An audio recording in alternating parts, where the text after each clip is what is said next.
पापम कुसा एकादशी की अनंत और अनंत शुभकामनाएं। पापम कुसा एकादशी पे इतनी सारी आप लोगों की कंफ्यूजन की दीदी 13 तारीख को व्रत रखे हैं, 14 तारीख को व्रत रखे हैं, 13 तारीख को व्रत रखा है तो व्रत का पालन 14 तारीख को कितने बजे करें, 14 तारीख को व्रत रखा है तो 15 तारीख को व्रत का पालन कितने बजे करें। दीदी हमें कुछ भी नहीं समझ में आ रहा। देखिए, अगर आपने 13 तारीख को व्रत रखा है बहुत अच्छी बात है, नहीं रखा तो 14 तारीख को व्रत रख लीजिए। भगवान का नाम जपने का भगवान आपको मौका दे रहा है और आप कह रहे हो कि आपको कुछ भी नहीं समझ में आ रहा। भगवान ने आपको मौका दिया है कि आप उनका नाम जप कर सको, वो भी एक एक दिन नहीं, 2-2 दिन।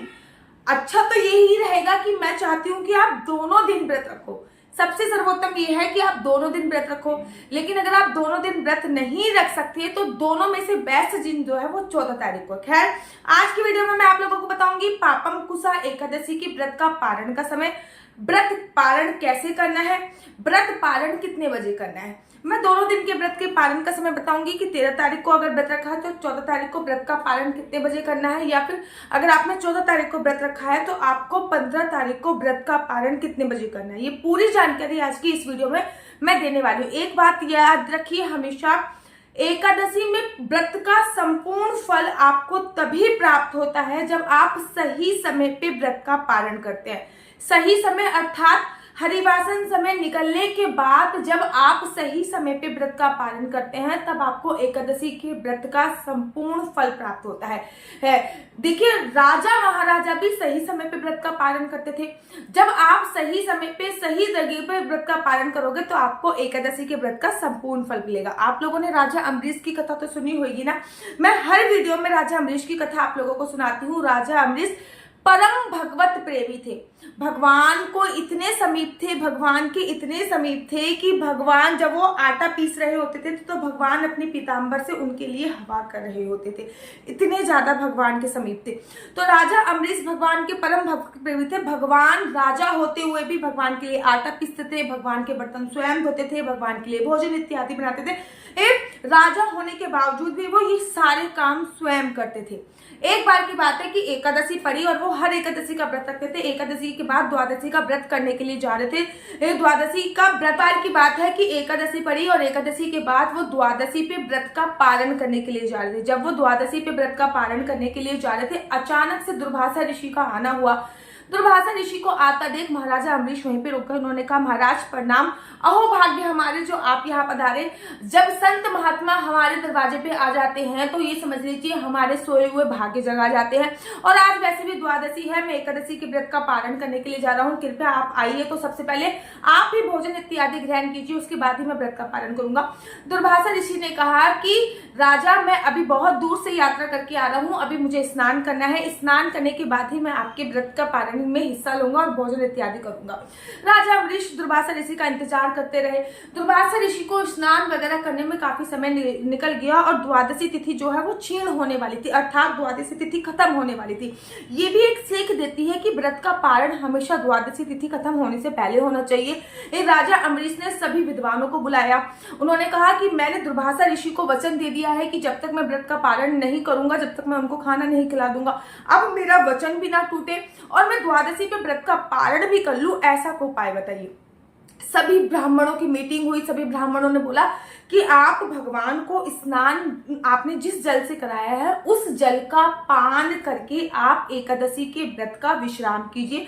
भगवान के जल के पान से आपका एकादशी के व्रत का पारण भी हो जाएगा और दुर्वासा ऋषि को आपने जो वचन दिया है वो भी नहीं टूटेगा। जैसे ही राजा अम्बरीश ने हाथ में एक प्याला लिया, हाथ में एक कटोरी ली, उस कटोरी से अपने द्वादशी के व्रत का पारण करने वाले थे, वो जल भगवान के चरणों का चन्यामित पीने ही वाले थे, दुर्वासा ऋषि का आना हुआ। दुर्वासा ऋषि बड़े क्रोध में आ गए। हे मूर्ख राजा, ये तू क्या कर रहा है?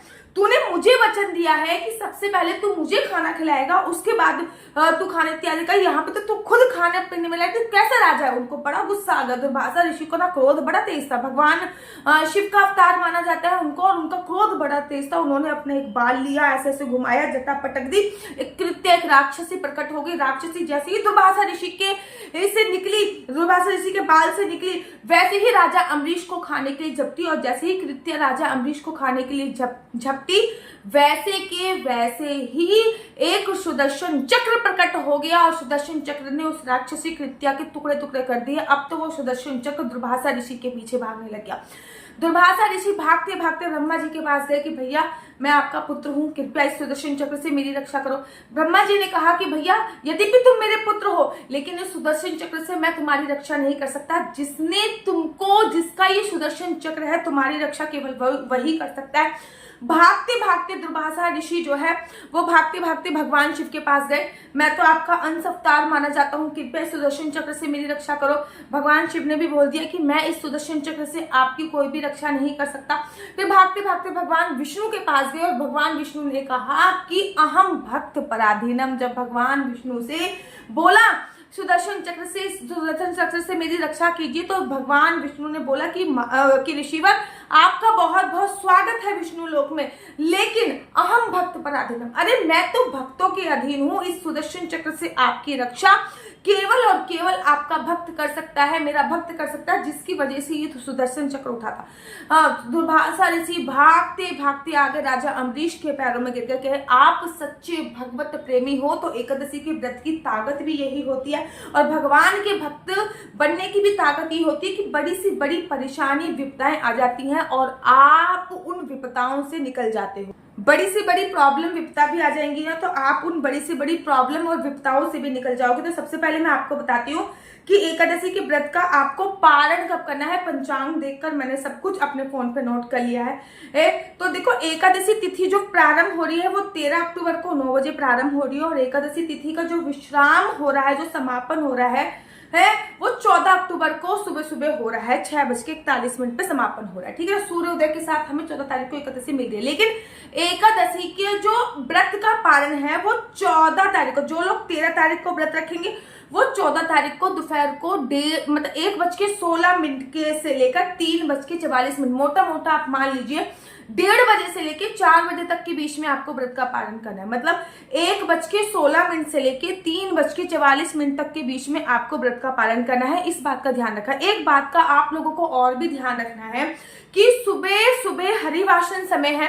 पहले तो सुबह सुबह एकादशी तिथि है, जब एकादशी तिथि बीत जाती है उसके बाद जब हरिवासन समय, क्योंकि 6:41 तक तो वैसे 6:41 तक तो वैसे भी एकादशी है सुबह सुबह 14 तारीख को। ठीक है, अब जब एकादशी खत्म हो जाएगी 7 बजे के आसपास, उसके बाद हरिवासन समय बीतने के बाद ही हमको एकादशी के व्रत का पारण करना होता है। हरिवासन समय जब बीत जाएगा तो उसके बाद जो एकादशी के व्रत के पारण का समय निकल के आया है, वो जिन्होंने 13 तारीख को व्रत रखा है वो 14 तारीख को 1:30 बजे से लेके 4 बजे तक के बीच में व्रत का पारण कर सकते हैं। मोटा मोटा अगर मैं ये कहूंगी 1:16 से लेके 3:44 तक, तो भैया कुछ याद रहेगा कुछ नहीं याद रहेगा, मोटा मोटा मान लीजिए 1:30 बजे से लेके 4 बजे तक के व्रत का पारण का समय है। इस बीच में एनी हाउ पारण करना। ठीक है, मैं तो यही कह रही हूँ भैया 14 तारीख को भी व्रत ही रख लो, आधा दिन तो वैसे भी व्रत में निकल जाना है, तो व्रत रख के भगवान के नाम का सिमरन कर लो। वैसे भी 14 तारीख को त्रिपुष्कर योग है। अगर आप 14 तारीख को भी व्रत रखते हो तो आपको 3 व्रत रखने का 3 तिथि पे व्रत रखने का फल प्राप्त मिल रहा है, क्योंकि सुबह सुबह एकादशी, फिर द्वादशी और शाम को त्रयोदशी भी है। अब बात करते हैं कि अगर हमने व्रत 14 तारीख को रखा है तो हम व्रत का पारण कब करेंगे। तो हम व्रत का पारण 15 अक्टूबर को करेंगे। 6:30 बजे से लेके 8:40 तक हम लोग 15 अक्टूबर को करेंगे। देखो वैसे तो द्वादशी तिथि जो है वो समाप्त सूर्योदय से पहले ही हो रही है और सूर्योदय के साथ जो तिथि हमको मिल रही है वो त्रयोदशी तिथि मिल रही है, लेकिन शास्त्रों में ऐसा वर्णन आया है कि अगर हमने द्वादशी का व्रत रखा है और एकादशी के व्रत का हमें पारण करना है तो हम त्रयोदशी तिथि प्रारंभ होते ही व्रत का पारण कर लीजिए, क्योंकि एकादशी तिथि विश्राम हो रही, सूर्यास्त से पहले एकादशी तिथि विश्राम हो जाएगी। सूर्योदय के साथ हमें 15 तारीख को जो तिथि मिल रही है वो त्रयोदशी है। इसलिए 14 तारीख को जो आपको व्रत का पारण करना है वो 6:30 बजे से लेकर 8:40 तक, मोटा मोटा 6:30 बजे से लेकर 9 बजे तक के बीच में आपको एनी हाउ व्रत का पारण कर लेना है। समझ में आ गया। 13 तारीख को व्रत करेंगे तो व्रत का पारण कितने बजे करेंगे, 1:30 बजे से लेकर 4 बजे तक के बीच में। 14 तारीख को व्रत करेंगे तो व्रत का पालन कितने बजे करेंगे? 6:30 बजे से लेके 8 बजे तक के बीच में। दोनों दिन व्रत करेंगे तो व्रत का पालन कितने बजे करेंगे? 6:30 बजे से लेकर 8 बजे तक के बीच में। याद रखिए कि हमेशा पारण के समय आपको क्या करना होता है? हाथ में थोड़ा सा जल लेना होता है। पहले तो आप सुबह सुबह उठिए, पारण के समय उठिए, उठने के तत्पश्चात आपको भगवान श्री हरि विष्णु को याद करते हुए स्नान करना है। स्नान करने के बाद पूजा अर्चना वंदना कीजिए। इस दिन पंचामृत से भगवान को मत स्नान कराइए, कोई जरूरी नहीं है। उसके बाद खीर बनाइए। चावल से बनी हुई चीज से व्रत का पालन जरूर किया जाता है। कोई भी चीज आप ऐसे बनाइए जो चावल से बनी हो। खीर बना सकते हैं, मैं मैक्सिमम खीर बनाती हूँ। आप खिचड़ी भी बना सकते हैं, पोहा भी बना सकते हैं, दाल चावल भी बना सकते हैं, कुछ भी बना सकते हैं, ठीक है ना। उसके बाद भगवान को भोग लगाइए। किसी एक योग्य ब्राह्मण को घर पे बुलाइए। अगर योग्य ब्राह्मण घर पे नहीं आ सकता तो मंदिर में जाके आप ये सारा सामग्री दान करके आ जाइए। अगर मंदिर में भी नहीं जा सकते, दीदी हम मंदिर में नहीं जाते, तो गौ माता को एक थाली भोजन करा के आ जाइए। वहां पे भी नहीं जा सकते तो मंदिर में सूखा आइटम दान करके आ जाइए। वो भी आप इत्यादि नहीं कर सकते हो तो आपको करना क्या है? तो आपको बहुत सिंपल तरीके से एक काम करना है। बहुत सिंपल तरीके से एक काम यह है कि पैसे निकालिए, पैसे निकाल के रख दीजिए। व्रत जब आपका विश्राम हो जाए तो उस पैसों से घास खरीदिए या फिर मंदिर के लिए कुछ ना कुछ आइटम खरीदिए और वो पैसे आप मंदिर में किसी ना किसी तरीके से डोनेट करके जरूर और जरूर आइए। उसके बाद आपने वो पैसे निकाल दिए, उसके बाद भगवान को जो आपने भोग लगाया है वो खा के आप व्रत का पालन कीजिए। सबसे पहले आपने जिस जल से भगवान को स्नान कराया है उस जल को हाथ में लीजिए, एक तुलसी का दल दीजिए और भगवान का नाम लेके वो पी जाइए। ऐसा 7 बार करना है। प्रथम बार में तुलसी दल डालना है और लास्ट बार में तुलसी दल डालना है। बाकी ऐसा आपको बाकी और नहीं करना है, इस बात का ध्यान रखना। एक बात और आप विशेष तौर पे ध्यान दीजिएगा मेरी, वो एक बात, दूसरी बात ये है कि जब भी आप एकादशी के व्रत का पालन करते हो तो एक दूसरा तरीका चने से पारण का भी होता है। अर्थात आपको भुने हुए चने लेने होते हैं, उनको बीच में से तोड़ना होता है। 7 चने लेने होते हैं, उनको तोड़ के 4 टुकड़ों, उनको तोड़ के 2 टुकड़े कर देने होते हैं। 7 चनों में 14 टुकड़े हो जाते हैं। वो आपको अपने हाथ में रखना है।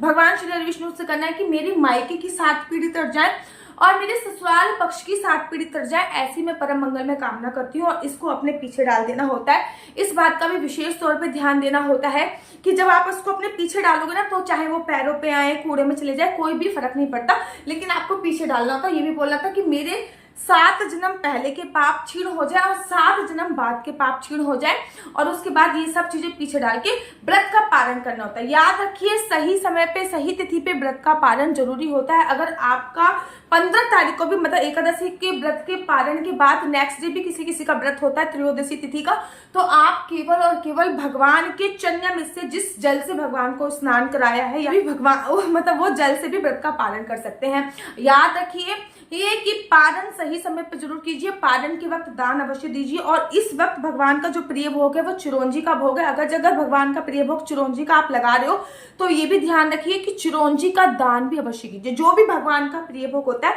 उसका दान अवश्य किया जाता है। और अगर आपको अपनी कुंडली मुझसे दिखवानी है तो मेरा नंबर है 4 बार 9 20 25 65। आपकी याद रखो यार, 4 बार 9 20 25 65। आपका बच्चा जॉब करेगा, बिजनेस करेगा, किस क्षेत्र में बिजनेस करेगा, जॉब करेगा, किस क्षेत्र में जॉब करेगा, हाँ, ये सभी जानकारी मैं आपको कुंडली के माध्यम से देती हूँ। आपका बच्चा कब कंसीव होएगा, आपका बच्चा नॉर्मल कंसीव होएगा या फिर आपको मेडिकल ट्रीटमेंट कराना पड़ेगा, आपकी शादी का योग कब बन रहा है, विदेश जाने का योग कितनी % है, सरकारी नौकरी का योग है भी नहीं है, अगर आपको नौकरी करनी तो किस चीज में नौकरी करें, और अगर आपके और आपके हस्बैंड में बहुत ज्यादा अनबन है तो वो कैसे दूर हो सकती है, ये सभी जानकारी मैं आपको कुंडली के माध्यम से प्रोवाइड कराती हूँ।